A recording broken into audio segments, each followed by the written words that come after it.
로마서 2장 유대인의 죄 성경 요약.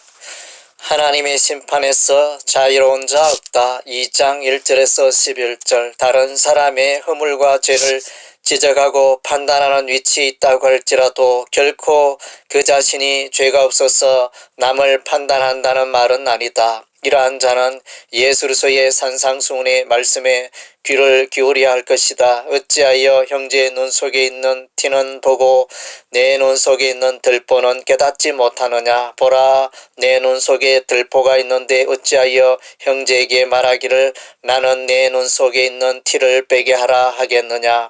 자신의 죄악의 모습을 교묘하게 드러내지 않고 사람의 눈을 속이며 의로운 행세를 하고 있지만 불꽃 같은 하나님의 눈에는 그의 모든 것이 드러나며 하나님의 의로운 심판이 나타나는 그날에 진노의 잔을 마시게 될 것이다. 이는 하나님께서 외모로 사람을 취하는 법이 없기 때문이다.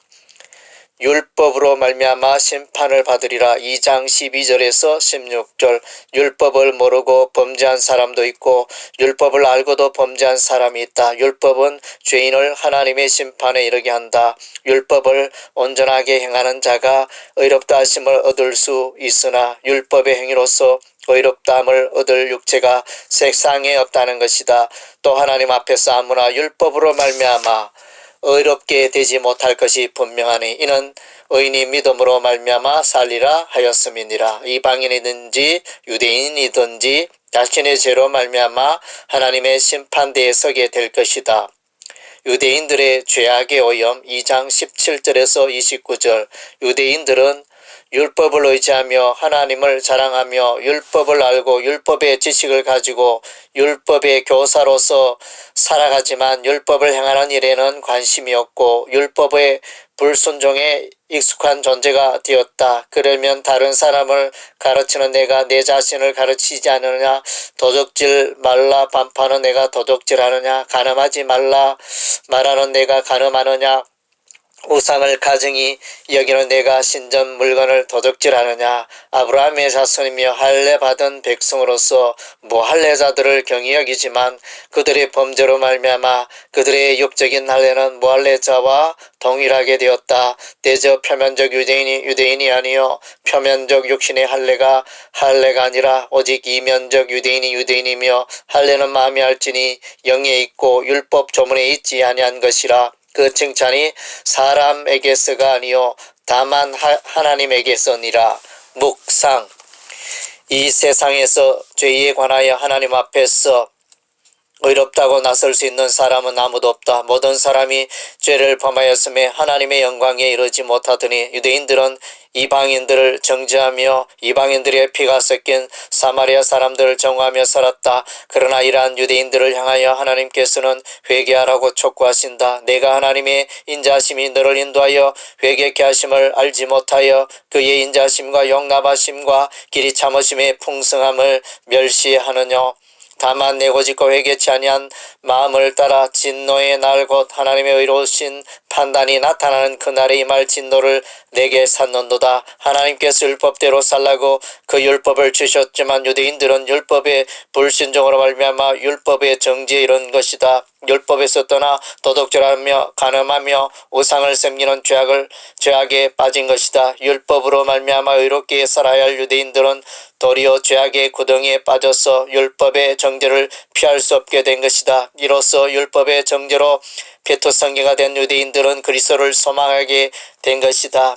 이같이 율법을 이를 그리스도에게로 인도하는 초동교서가 되고 우리로 하여금 믿음으로 말미암아 의롭다함을 얻게 하려 함이니라. 율법이 아니라 회개로 그리스도의 빛에 나오는 자만이 하나님의 심판에서 자유할 수가 있는 것이다. 오솔길. 남을 판단하고 정죄하던 유대인은 자기의 일을 앞세우고 있지만 도리어 그가 하나님의 심판 아래 놓이게 됨을 보여주고 있다. 판단하다, 심판하다는 의미 헬라 거리노가 2장 1절, 3절, 12절, 16절, 27절에서 사용되고 있다. 그리고 유사한 의미인 헬라어 카타크리노가 1절에서 사용되고 있다. 27절에서 헬라어 크리노를 한글 개역 개정판에서는 정죄하다로 번역하고 있으나 한글 개역판에서는 판단하다로 번역하고 있는데 이 장에서 전체적인 흐름에서 볼 때 판단하다의 의미로 번역하여 글의 통일성을 유지하는 것이 더욱 타당하다. 다른 사람을 판단하는 유대인들도 역시 자신이 죄인이며 동일하게 하나님의 진노의 심판을 받을 수밖에 없다는 것이다. 유대인들은 율법을 소유하며 육적인 할례를 행한 자들이지만 여전히 죄 가운데 살고 있으며 십계명의 율법도 온전히 지키지 못하고 있다는 것이다. 누구든지 온 율법을 지키다가 그 하나가 거치면 모두 범한 자가 되나니 간음하지 말라 하신 이가 또한 살인하지 말라 하셨은즉 내가 비록 간음하지 아니하여도 살인하면 율법을 범한 자가 되느니라. 율법 없는 이방인들도 그 양심이 증거가 되어 그들의 죄악에 대한 하나님의 심판에서 벗어날 수가 없는 것이다. 진노의 날 곧 하나님의 의로운 심판이 나타나는 그날에는 하나님께서 각 사람에게 그 행한 대로 보응하시는 것이다. 그러므로 유대인이나 이방인이나 그들의 죄악으로 말미암아 하나님의 진노의 심판을 피할 수가 없는 것이다. 하나님께서는 외모로 사람을 판단하지 않으시고 사람들이 엄연한 것을 드러내시며 그 불의를 심판하시는 것이다. 하나님의 의로우신 심판이 나타나는 그날에는 유대인의 의식과 유대인의 외식과 자기의 의가 무너져 내리며 도무지 사람들에게 칭찬과 자랑의 근거를 발견할 수 없게 될 것이다. 그러므로 하나님의 인자하심과 용납하심과 인내하심이 풍성할 때 그 고집과 악한 마음을 버리고 회개하는 것이 인생의 지혜이며 하나님의 진노의 심판을 피할 수 있는 길인 것이다. 성경으로 돌아가자. 아무리 강조해도 지나치지 않다. 성경으로 돌아가는 것은 한국 교회를 살리는 길이다. 서점에 가면 홍수와 같이 많은 책들이 쏟아져 나오지만 정작 성경 본문을 이해하는 데 여전히 마땅한 책을 찾기가 쉽지 않다. 로마서를 쓰게 된 배경도 누구나가 본문을 쉽게 이해할 수 있는 책을 만들어보자는 취지에서 출발하였다. 이미 사도행전 통독 큐티, 모세오경 통독 큐티를 만든 바 있지만 약간은 가벼운 수준의 책들이었다. 이번에는 누구에게나 즐거움을 줄 수 있는 책을 만들기 위하여 다수의 주석들을 인용하며 준비하였지만 여전히 부족하다. 하지만 1년을 훌쩍 넘는 기간 동안에 정성을 다하여 준비한 책인지라 모두에게 일독을 권하고 싶다.